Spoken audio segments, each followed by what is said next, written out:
Hey folks, Daily Landsblog for the 4th of September 2019. Coming back from Florida, driving, we stopped at a McDonald's in Canada. I think I may have mentioned this yesterday, part of the experience, but a guy came up to me. Now, Casey obviously is distracted a little bit here because the dog is on the prowl for trouble. And we would stop and redo it, except the fact that his kind of trouble brings a lot of joy to a lot of people. This guy says to me, he goes, "How do you do it?" And I said, how do I do what? And he said, "How do you talk about your mental health struggles, your depression?" And I said, "Well, what do you mean? How do I talk about it?" He said, "Well, how come you're not ashamed?" And this was very interesting because I said to him, "Do you think I should be ashamed?" And he said, No, you shouldn't be ashamed at all." I said, "Are you ashamed?" Obviously he is. And he said, "Yeah." So I said, "Well, why is it that I shouldn't be ashamed and you should be ashamed?" And he said, "Well, you're strong."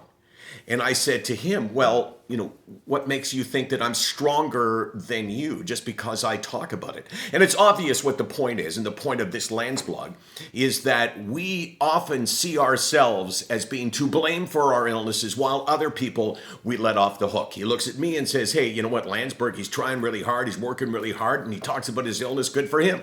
But he said, "I would never do that because of the shame and the embarrassment. I would never want people to know that I have this illness because I wouldn't want people to think that I'm weak."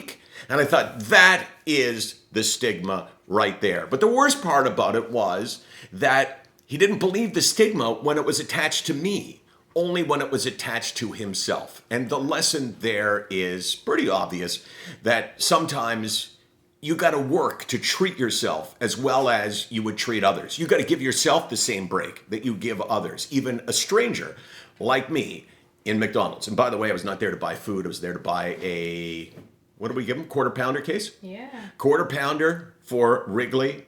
And he, not surprisingly, loved it. He also sampled Wendy's and Burger King. And how would you rank them in his eyes, do you think? McDonald's, Burger King, Wendy's. Yeah, I would say for sure. But the best thing about Burger King, though, Case?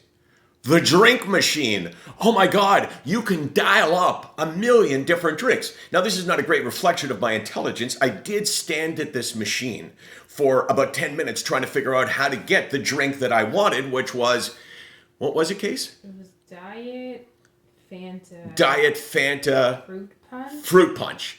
That's what I wanted. And it's really bad when a guy from West Virginia with 7 teeth actually knows how to operate the machine and you don't. SickNotWeak.com, 24 hours a day, 364 days a year. By the way, his teeth were just part of the whole package. You know why we're here, right?